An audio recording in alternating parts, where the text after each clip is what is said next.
دیکھیے غلام احمد قادیانی نے اپنے فتنے کا آغاز کہاں سے کیا تھا یہ سمجھ لیجئے۔ پہلے وہ ایک مناظر تھے، بہت اچھے مناظر، غلام احمد قادیانی تھا کہنا چاہیے، غلطی سے طے کے بیٹھا ہوں۔ آریہ سماجیوں سے مناظرے کیے، عیسائیوں سے مناظرے کیے، مناظروں میں فتح حاصل کی، مسلمانوں کی آنکھوں کا تارا بن گئے، محبوب ہو گیا۔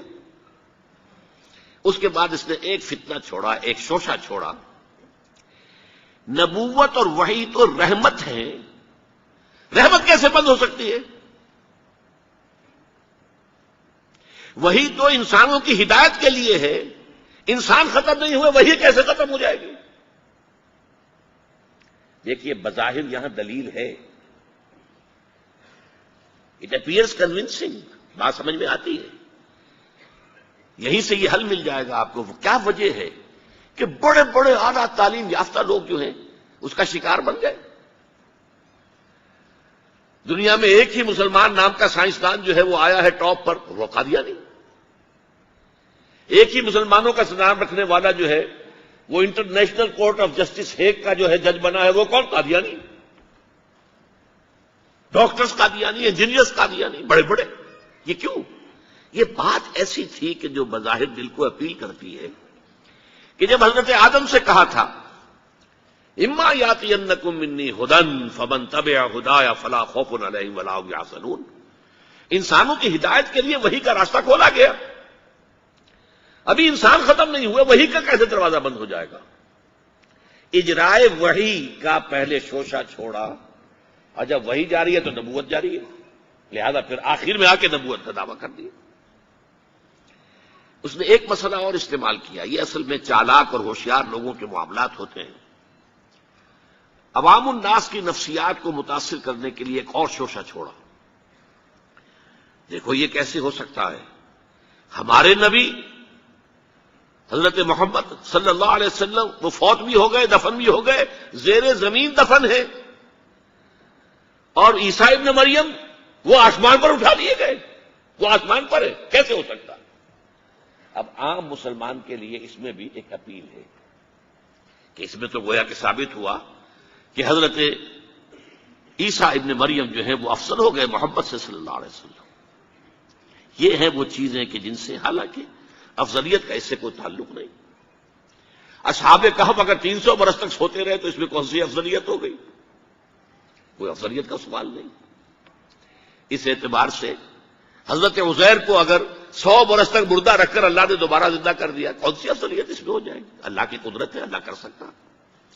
لیکن عام آدمی کو اپیل کرنے والی باتیں ہیں یہ، لہذا اس نے شوشہ چھوڑا کہ نہیں یہ غلط ہے، یہ مولویوں کے ڈھکوسلے ہیں، یہ قرآن مجید میں صراحت کے ساتھ نہیں ہے، یہ حدیثوں کے اندر ہے، حدیثوں کے بارے میں جو ہے وہ ہم اطمینان نہیں کر سکتے کہ حضرت مسیح جو ہے وہ سولی نہیں چڑھائے گئے، وہ سولی چڑھائے گئے، وہ فوت نہیں ہوئے، البتہ زخمی ہو کر وہاں سے اتار لیے گئے تھے، پھر ان کا علاج معالجہ ہو گیا، پھر وہ علاقہ چھوڑ کر کشمیر میں آ گئے، یہاں آ کر ان کا انتقال ہو گیا، یہاں دفن ہوئے، یہاں کشمیر میں ان کی قبر بھی موجود ہے۔ یہ دو ایشو ہیں جو اس شخص نے اٹھائے، اور اس سے عوام الناس جو ہیں جن کے اندر کے علم کی پختگی نہیں ہوتی، یا جذباتی طور پر آپ انہیں متاثر کر سکتے ہیں، یا جیسا کہ میں نے پہلی بات کہی تھی اس میں تو یقیناً ایک وزن کی بات نظر آتی ہے کہ یہ رحمت ہے، وہی رحمت ہے، نبوت رحمت ہے، اللہ کی رحمت بند ہو جائے گی کیسے؟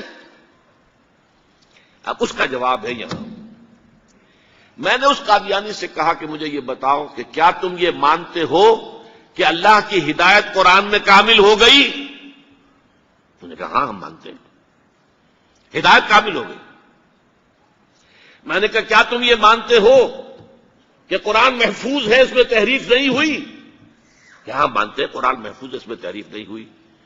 پھر میں نے کہا مجھے منطقی وجہ بتاؤ، پھر اس وحی کی کھڑکی کو کھلے رکھنے کا فائدہ کیا ہے؟ وہاں سے جو آنا تھا جو مکمل ہو گیا قرآن، ہاں قرآن میں اگر تحریف ہو جاتی، اس کی حفاظت کا ذمہ نہ لیا گیا ہوتا تو کسی نبی کی ضرورت تھی کہ جو آ کے اس کی تصحیح کرتا کہ یہ بات یوں نہیں یوں تھی، یہ غلطی کر دی گئی ہے، ورنہ حقیقت یوں تھی۔ منطقی اعتبار سے ایک حاجت، ایک جواز پیدا ہوتا ہے اس وحی کے جاری رہنے کا اور نبوت کے جاری رہنے کا، بشرطے کہ ان دو باتوں میں سے کسی ایک کو مانو. یا تو یہ کہو کہ ہدایت قرآن میں مکمل نہیں ہوئی، اور یا کہو ہو تو گئی تھی لیکن قرآن جو ہے گم ہو گیا، قرآن کے اندر تحریف ہو گئی، وہ اصل قرآن نہیں ہے.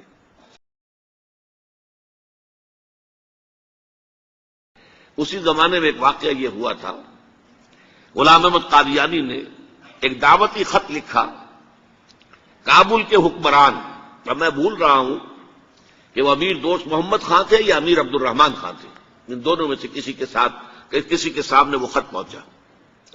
جیسے کہ حضور نے خطوط بھیجے تھے قیصر کو، کسریٰ کو، تو اس کو بھی شوق چڑھایا کہ میں بھی تو اب نبی ہوں، نبوت کا دعویٰ کر چکا ہوں، تو مجھے پڑوس کا ملک جو ہے افغانستان، وہاں کے بادشاہ کو دعوت دینی چاہیے کہ وہ مجھ پر ایمان لائے.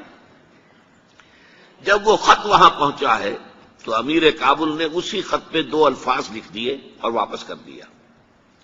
الفاظ کیا تھے؟ ای جا بیا، یہاں آؤ ذرا اور یہاں آ کر تم دعویٰ کرو نبوت کا. یہ تم انگریز کی چھتری تلے بیٹھے ہوئے دعوے کر رہے ہو، انگریز کے سائے تلے جو ہے، اور انگریز جو ہے تمہیں سپورٹ کر رہا ہے.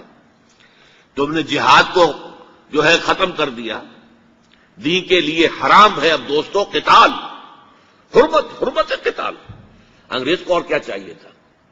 گلیڈسٹن نے، جبکہ وہ وزیر اعظم تھا برطانیہ کا، اس نے کہا تھا اپنے پارلیمنٹ میں، قرآن کو لہرا کر، جب تک یہ کتاب دنیا میں موجود ہے امن قائم نہیں ہو سکتا. یہ تو جہاد اور قتال کی بات کرتی ہے.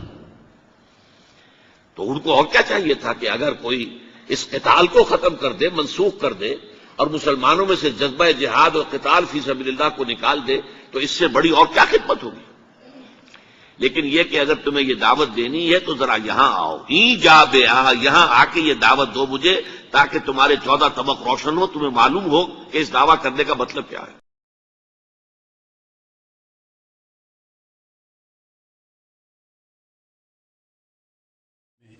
کہ حضرت مسیح موعود علیہ الصلوۃ والسلام کو اسہال کی تکلیف تھی، جس کے نتیجے میں آپ کو بار بار بیت الخلاء جانا پڑتا تھا، اور ظاہر بات ہے کہ اس کے نتیجے میں کمزوری ہوتی ہے. تو یہ سلسلہ چلتا رہا اور آخر میں یہ نکاحت اپنی انتہا کو پہنچی اور آپ کا وہاں پر وصال ہوا.